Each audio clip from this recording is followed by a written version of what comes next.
Hi guys, welcome back to my channel और मैं हूं निधि।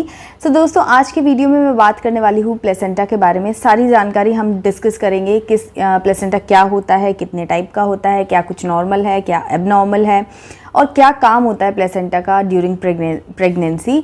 वो हम आज के वीडियो में डिस्कस करेंगे बिकॉज़ मेरे पास काफ़ी क्वेश्चंस आए थे रिगार्डिंग प्लेसेंटा।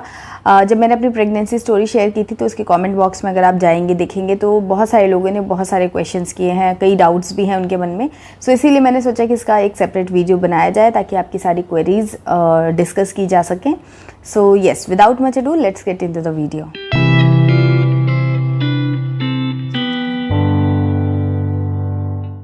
तो चलिए सबसे पहले जानते हैं कि प्लेसेंटा होता क्या है और प्लेसेंटा का काम क्या है। उसके बाद हम जानेंगे कि टाइप्स ऑफ प्लेसेंटा क्या हैं।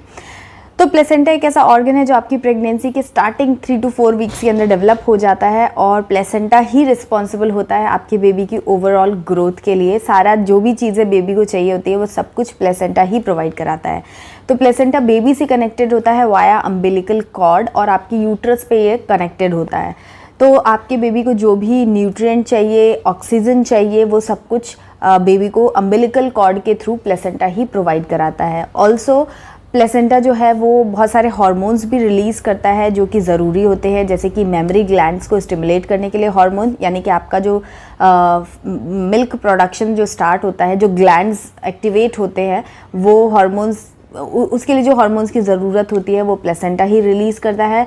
उसके अलावा आपका ब्लड, मतलब माँ का ब्लड और बच्चे का ब्लड, उन दोनों को सेपरेट रहना बहुत ज़रूरी है। अगर दोनों मिक्स हो जाएंगे तो इन्फेक्शन होने के चांसेस हो जाते हैं। सो वो सेपरेट रहे उसके लिए भी कुछ हार्मोन्स की ज़रूरत होती है जो कि प्लेसेंटा रिलीज़ करता है। सो वो एक बहुत इंपॉर्टेंट चीज़ है। उसके अलावा बेबी के ब्लड में जो भी वेस्टेज आता है उसको रिमूव करने के लिए भी प्लेसेंटा ही जिम्मेदार है। सो बेसिकली प्लेसेंटा जो है वो बहुत ही इंपॉर्टेंट रोल प्ले करता है बेबी की ओवरऑल ग्रोथ के लिए और मिल्क प्रोडक्शन के लिए जो बेबी को चाहिए, तो ये सब कुछ प्लेसेंटा ही करता है। इसलिए बहुत ही इंपॉर्टेंट ऑर्गन है ये। एंड ये प्रेगनेंसी के 3 to 4 वीक्स के अंदर डेवलप हो जाता है। बट जो अल्ट्रासाउंड होता है अराउंड 10 to 12 वीक्स के अराउंड जो अल्ट्रासाउंड किया जाता है उसमें ये देखने को मिलता है। उसके पहले ये भी देखने को अल्ट्रासाउंड में नहीं मिलता है। सो येस, प्लेसेंटा यही होता है। सो गाइस, प्लेसेंटा जो है वो बेसिकली 4 टाइप्स के होते हैं। एक होता है एंटेरियर, एक होता है पोस्टेरियर, एक होता है फंडल, एक होता है प्रेविया। सो ये 4 टाइप के होते हैं जिनमें से एंटेरियर एंड पोस्टेरियर आपने कॉमनली सुना होगा, मैंने भी कॉमनली वही सुना है। और इसके अलावा जो फंडल होता है वो भी anterior and posterior. Basically placenta की पोजीशन कहाँ है यूट्रस के अराउंड, ऊपर नीचे साइड्स, 2 साइड्स हैं और ऊपर नीचे। सो उसके ऊपर डिपेंड करता है कि कौन सा टाइप का आपका प्लेसेंटा है। सो अगर जैसे मान लीजिए कि ये पूरा वूम्ब है, यानी कि टमी है माँ का, और ये यूट्रस है, इसके अंदर बेबी है, ठीक है। तो ये फ्रंट हो गया, ये बैक हो गया, ये ऊपर हो गया और ये नीचे हो गया, ऐसे समझिए आप। सो अगर आपका जो प्लेसेंटा है वो आगे की तरफ है, मतलब बेली से जस्ट आगे है, बेली और यूट्रस के बीच में अगर प्लेसेंटा है तो ये हो गया anterior. Anterior means front side. So anterior placenta हो गया। अगर ये अंदर की साइड में, यूट्रस मतलब जो टमी है उसके अंदर, यूट्रस के पीछे साइड में लगा हुआ है, यहाँ पर प्लेसेंटा है, तो ये हो गया पोस्टीरियर। ऊपर अगर है तो ऊपर यानी कि फंडल, और अगर नीचे है तो नीचे यानी कि प्रेविया। तो आप सबको अब मैं बताऊंगी कि नॉर्मल क्या है एंड एबनॉर्मल क्या है। ये एग्जांपल मैं इसलिए दे रही हूँ ताकि आपको क्लियरली पिक्चर समझ में आए।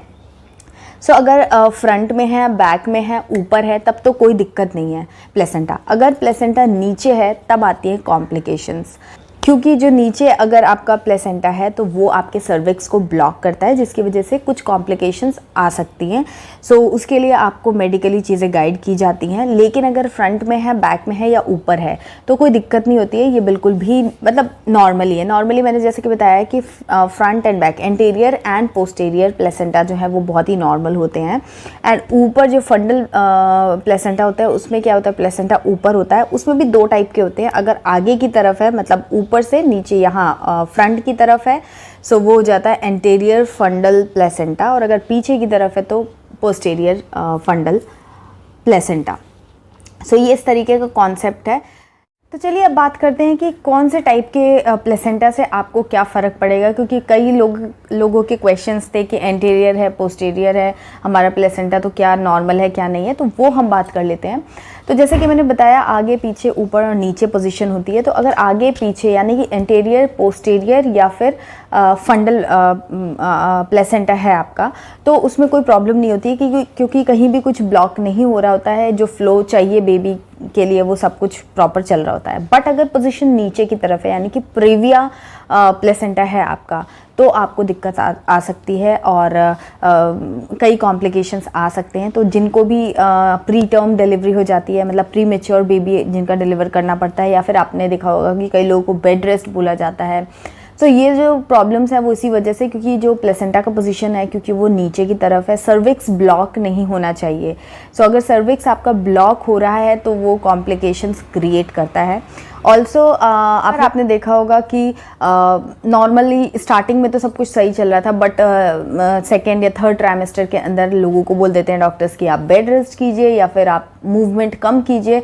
ये सब चीज़ें कही जाती हैं क्योंकि होता क्या है कि जो प्लेसेंटा है स्टार्टिंग में जब आपका वूम छोटा रहता है तो उसकी एक पोजीशन होती है, लेकिन जैसे जैसे एक्सपेंड करता है आपका प्लेसेंटा वैसे वूम वैसे वैसे आपका जो प्लेसेंटा का पोजीशन है वो भी खिसकने लगता है।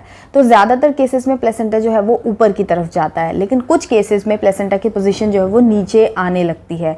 तो नीचे आती है तब तक कोई दिक्कत नहीं है, लेकिन अगर वो सर्विक्स को की ओपनिंग जो है अगर उसको ब्लॉक कर रही है तो वो थोड़ी सी कॉम्प्लिकेटेड हो सकता है। तो ऐसे में जब अल्ट्रासाउंड्स होते हैं आपके 18 वीक्स में, या जो भी अल्ट्रासाउंड होते हैं आफ्टर 10 वीक्स, उन सब में प्लेसेंटा की पोजीशन जो है वो देखी जा सकती है। तो वही देखा जाता है कि क्या पोजीशनिंग चल रही है। अगर सर्विक्स की तरफ आ रहा है आपका प्लेसेंटा तो आपको बेड रेस्ट या फिर अंडर ऑब्जर्वेशन रखा जाता है।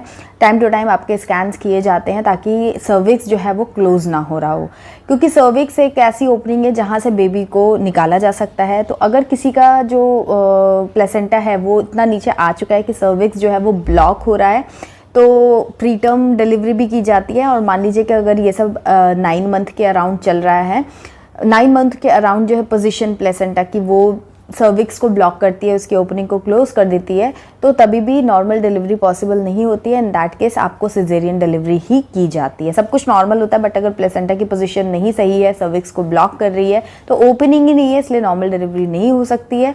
एंड दैट केस फिर आपका सर्जरी किया जाता है। तो अगर आपको आपकी प्रेगनेंसी में ब्लीडिंग हो रही है या ऐसा कुछ हो रहा है तो आप ज़रूर डॉक्टर से कंसल्ट कीजिए, क्योंकि ब्लीडिंग का जो चांस है वो उस वजह से भी हो सकता है कि अगर आपका जो प्लेसेंटा है वो यूट्रस को, सर्विक्स को ब्लॉक कर रहा है तो ब्लीडिंग होने के चांसेस होते हैं। तो अगर आपको प्रेगनेंसी में ब्लीडिंग हो रही है तो आप एक बार ज़रूर से डॉक्टर से कंसल्ट कर लीजिए एंड वो स्कैनिंग वगैरह करके पता चल जाएगा आपको। सो यस, प्लेसेंटा के बारे में हमने सारी बातें डिस्कस कर ली है। अगर आपका प्लेसेंटा जो है एंटीरियर पोस्टीरियर या ऊपर की तरफ यानी कि फंडल प्लेसेंटा है तो एकदम नॉर्मल है, कोई प्रॉब्लम नहीं है, कोई टेंशन वाली बात नहीं है, सबको कुछ इसी तरीके का कुछ होता है। लेकिन अगर आपकी प्लेसेंटा की पोजीशन नीचे की तरफ है यानी कि प्रीविया प्लेसेंटा है तो आपको थोड़ा सा अलर्ट रहने की ज़रूरत है, घबराने की ज़रूरत नहीं है। कॉम्प्लिकेशंस रहती हैं लेकिन डॉक्टर सारी चीज़ें ट्रैक कर लेते हैं, डील कर लेते हैं। सो आपको बस अटेंटिव एंड अलर्ट रहने की ज़रूरत होती है। सो यस, आज का वीडियो यहीं पर एंड करते हैं। आई होप कि ये वीडियो आप लोगों के लिए काम आया होगा, आप लोगों को कुछ इन्फॉर्मेशन मिली होगी और जिनके जो डाउट्स हैं वो भी क्लियर हो गए होंगे। सो मिलती हूँ आपसे एक नए वीडियो में, तब तक के लिए bye bye and take care.